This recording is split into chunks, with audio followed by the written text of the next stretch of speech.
আসসালামু রাহিম এফএক্স আইসিএলভার পক্ষ থেকে দেশ এবং দেশের বাইরে সকল সাবস্ক্রাইবার বিআর ওয়ালিশা সকলকে জানাচ্ছি আন্তরিক শুভেচ্ছা প্রাণঢাল অভিনন্দন। আশা করি সবাই ভালো আছেন, সুস্থ আছেন। আর এই প্রত্যাশাকে শুরু করছি এই মুহূর্তের ভিডিও। ইউরো এসডিটা জনপ্রিয় এবং তুলনামূলক নিরাপদ, কিন্তু কেন? প্রিয় ভিউয়ার্স, আপনারা দেখতেছেন যে আমি অলরেডি ইউরো এসডিতে ট্রেড করে আসছি এবং গত 2017 সাল থেকে আমার যে ভিডিও দেখছেন প্রত্যেকটা ভিডিওতেই দেখছেন ম্যাক্সিমামই আমি ইউরো এসডিতে ট্রেড করি, ঠিক আছে। এবং ইউরো এসডির বিষয়ে হয়তো স্টুডেন্ট ছাড়া অন্যদেরকে হয়তো এইভাবে বলা হয় না, তাই আজকে একটু বলছি। তার আগে একটু দেখি কি অবস্থা। আমরা ইউরো এসডির আজকের, এটা আমাদের গতকালকের এবং আজকের ট্রেড। এই মুহূর্তে আমাদের একটা এন্ট্রি আছে। আমরা এখানে ইউরো এসডি অলরেডি আজকে বাই মোড, ঠিক আছে। বাই মোড আমরা অ্যানালাইসিসটা করব, এরপর আমরা কিছু কথা বলবো। আপনি একটা জিনিস খেয়াল করেন, এখানে হয়তো আমি 30 মিনিটের টাইম ফ্রেম, 30 মিনিটের টাইম ফ্রেমের নিচে আমি স্টপ লস দিয়েছি এবং টেক প্রফিট এখানে, ঠিক আছে। আচ্ছা, এখন এখানে দেখেন একটা জিনিস, আমরা যারা ডেইলি একটা ট্রেড করি সাধারণত তাদের স্টপ লস এখানে নিয়ে এখানে থাকাটাই বেটার, ঠিক আছে। আর এখানে টেক প্রফিট ডেইলি সিস্টেমে এই বেশ কিছু কারণে আজকেও আমাদের euro SD already up trend থাকতে পারে, পসিবিলিটি আছে এবং প্রেডিকশনে তাই বলে, ঠিক আছে।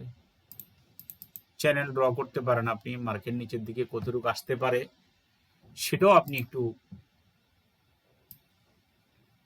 বের করেন।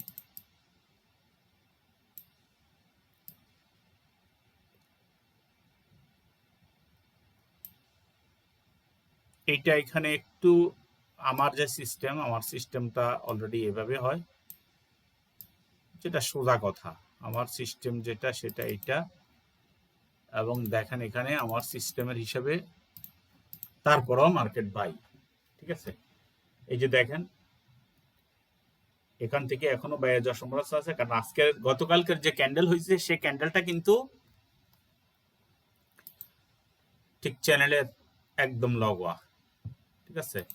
উপরে যাওয়ার পসিবিলিটি আছে, সেটা একটু মাথা রাখেন। তার আগে ছোট ছোট টাইম ফ্রেমে আমরা একটু যদি অ্যানালাইসিস করে দেখাই যেভাবে আপনারা করবেন। অনেক সময় আমরা গ্রুপে বলি আজকে এই মুহূর্তে মার্কেট বাই যেতে পারে, কিন্তু কেন যেতে পারে, কি জন্য যেতে পারে, এর অনেক কিছুই আমরা তো জানি না। স্টুডেন্টরা ছাড়া অনেকেই এগুলো জানে না। আপনি সুন্দরভাবে সাপোর্ট রেজিস্ট্যান্স চ্যানেলটা ড্র করেন এবং আপনার কাছে তখন সেটা কিছুটা পরিষ্কার হয়ে যাবে যে মার্কেট কেন আজকে এবং কিভাবে মার্কেট উপরে যেতে পারে। এই চ্যানেলগুলো আমাদেরকে নিরাপত্তা দেয় আমাদেরকে। এই যে দেখেন এই চ্যানেল লগোয়া মার্কেট উপরের নিচে উঠে মার্কেট এভাবে বর্তমান অবস্থান করতেছে, ঠিক আছে। তো এখান থেকে অলরেডি মার্কেট আমরা আশা করছি মার্কেট উপরে যাবে, ঠিক আছে। আবার যে নিচে আসবে না এমন না, জাস্ট এগুলো প্রেডিকশন দিচ্ছি আমরা। আপনারা এই চ্যানেলগুলো আপনারা ড্র করে ফেলেন। আমি ড্র করেছি ডে ওয়ানে S4-এ, এবার একটু S1-এ ড্র করে দিচ্ছি। S1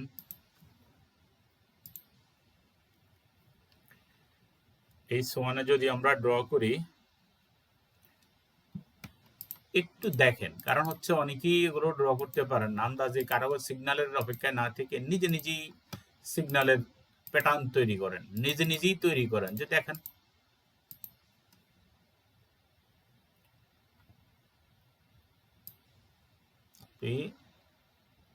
এই যে দেখেন,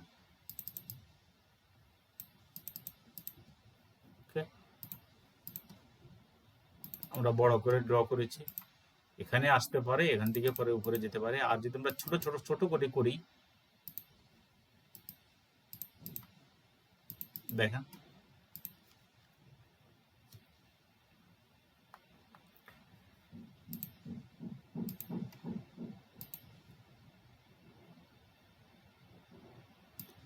এখান থেকে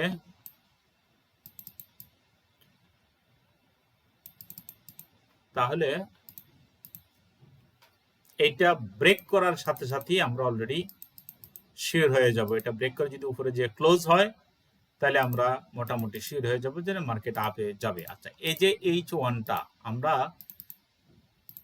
অনুরূপ ভাবে যদি গতকালকে ড্রয়িংকে একটু যদি আমরা সামনে রাখি, আমরা বুঝতে পারবো যে কখন বুঝতে পারছি যে মার্কেট আমরা উপরে চলে যাচ্ছে। আমরা কালকেরটা একটু অন্য কালার দিয়ে দিই, হলুদ। ওকে, আমরা এই কালার দিয়ে দিলাম গতকালকেরটা। দেখেন ঠিক একইভাবে কালকে আমাদের এই চ্যানেল যখন এই জায়গা অতিক্রম করেছে তখনই আমরা বুঝতে পারছি যে মার্কেট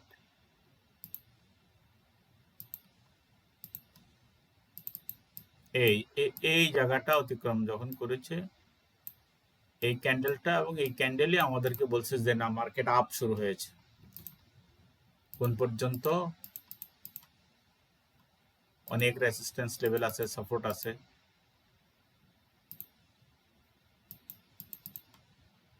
ঠিক আছে, আমরা একটু আগেই এখানে উঠে যাওয়ার একটু ইয়ে আছে। ওকে, এখন গতকালকের ক্যান্ডেলের পরে আমরা সাধারণত অনেকেই রাতের বেলা বাংলাদেশ টাইম এই টাইমে অনেকে ট্রেড করেছে, অনেকে ট্রেড করে নাই। তো এই জন্য আমরা সাধারণত এই টাইমগুলোর অপেক্ষায় থাকি। এখন আমরা আছি H1-এ। যদি এটা অতিক্রম করে উপরে গিয়ে ক্লোজ হয় তাহলে কিন্তু আমরা আপ পাবো মার্কেট। ওকে, এরপরে ইউরোএসডি যে সমস্ত কারণে জনপ্রিয় তার কিছু কথা আমি আপনাদেরকে বলছি। এখানে লিকুইডিটিটা সর্বোচ্চ থাকে। ইউরোএসডি বিশ্বের সবচেয়ে বেশি ট্রেড হওয়া কারেন্সি পেয়ার। এই জন্য সহজে এখানে অর্ডার এক্সিকিউট করা যায় এবং বড় স্লিপেজের সম্ভাবনা সাধারণত কম থাকে। তবে এটার স্প্রেডটা সাধারণত লো থাকে। দেখেন আমরা এখানে যেখানে আছি, যে ব্রোকারে আছি এখন, এই যে দেখেন এখানে স্প্রেড 0, তাই না? তো এখানে স্প্রেডটাও সবচেয়ে কম। আপনারা এখান থেকেও স্প্রেড বুঝতে পারবেন। এই যে বিড এবং আস্কের মধ্যে ডিফারেন্স যার বেশি তার স্প্রেড বেশি, যার ডিফারেন্স কম সেটার স্প্রেডটা কম। এরপরে স্প্রেড কম হয়, এখানে ট্রেডিং খরচও কম হয়, কারণ আপনারা জানেন স্প্রেড এন্ট্রি নেওয়ার পরে নিচে যেটা লসের যেটা ক্লোজ হয় সেটাই আমরা মনে করি যে সেটাই হচ্ছে আমাদের খরচ। এই জন্য স্ক্যাল্পিং করাটা এখানে মোটামুটি নিরাপদ এবং বিশ্লেষণ করাটাও মোটামুটি এখানে সহজ হয়। ডে ট্রেডিংও মোটামুটি নেওয়া যায়। ইউরোজোন এবং যুক্তরাষ্ট্রের অর্থনৈতিক তথ্যের উপর নির্ভর করে বলে এখানে গুরুত্বপূর্ণ নিউজ ও ডেটা সহজলভ্য হয় এবং ফান্ডামেন্টাল বিশ্লেষণ তুলনামূলক আমাদের জন্য সহজ হয়। তারপরে এখানে তুলনামূলক উঠানামাও কম হয়, তাই টেকনিক্যাল অ্যানালাইসিস এখানে ভালো কাজ করে। আপনারা জানেন টেকনিক্যাল অ্যানালাইসিস গুলি সাধারণত, এটাও টেকনিক্যাল অ্যানালাইসিসের অংশ। ঠিক আছে, এরপরে কিছু নিউজ আছে এখানে। ইউরোপিয়ান যেটা সেন্ট্রাল ব্যাংকের নিউজ, তারপর ফেডারেল রিজার্ভের নিউজ যেটা সুদের হারের ঘোষণা, সিপিআই, এনএফপি, এফওএমসি এর মতো অনেক গুরুত্বপূর্ণ নিউজ আছে এখানে যা বাজার দ্রুত মুভ করে। এসব ক্ষেত্রে অবশ্যই নিউজের আগে পরে আপনারা স্টপ লস ব্যবহার করবেন এবং এই জন্য আমরা বলে আসছি যে 1:2 রেশিও ঝুঁকি, এর চেয়ে বেশি ঝুঁকি না নেওয়ার চেষ্টা করাই ভালো। মোট কথা হচ্ছে নতুন এবং অভিজ্ঞ যারা সবার জন্যই ইউরোএসডি নিরাপদ এবং নিরাপদ কারেন্সি পেয়ারগুলোর মধ্যে এটা কিন্তু একটি। তবে অবশ্যই রিস্ক ম্যানেজমেন্ট, ট্রেডিং প্ল্যান এবং শৃঙ্খলার উপর নির্ভর করে আপনার এন্ট্রি কেমন হবে। তো আমরা ট্রেডিং এ থাকতে অলরেডি দেখছি যে market volatility, market up trend শুরু হয়েছে। তো অবশ্যই যারা H1 দিয়ে করবেন তারা এখানে স্টপ লস দিবেন। 1:2 হিসাব করতে গেলে যেমন দেখা যাচ্ছে এই জায়গা থেকে এই জায়গার গ্যাপ যতটুকু, এর চেয়ে দ্বিগুণ গ্যাপ দিয়ে আপনি রেখে দেন মোটামুটি। ঠিক আছে, ভিডিও আর দীর্ঘায়িত করছি না। মোট কথা হচ্ছে আজকের পেয়ারটার উপরে আমি যেটা বলতে চাচ্ছি সেটা হচ্ছে যে এখানে ইউএসডিটা মূলত তুলনামূলক ট্রেডে নিরাপদ এবং সেখানে আপনারা ট্রেড করতে পারেন। একটা কথা বলে দিচ্ছি যে আমাদের 16 তারিখ থেকে নতুন ব্যাচ শুরু হবে। আমাদের কোর্স ফি 10,000 টাকা। আগে আসলে আগে পাওয়ার ভিত্তিতে আমাদের সিট বরাদ্দ হয়। সিট সংখ্যা সীমিত, 10 জনের বেশি আমি নেই না। আর কারো ফান্ড যদি আপনাদের লসের ঝুঁকিতে থাকে আপনারা যোগাযোগ করতে পারেন। আজ আর ভিডিও দীর্ঘায়িত করতে চাচ্ছি না। সবাই ভালো থাকেন, সুস্থ থাকেন, সবার জন্য শুভকামনা। আসসালামু আলাইকুম।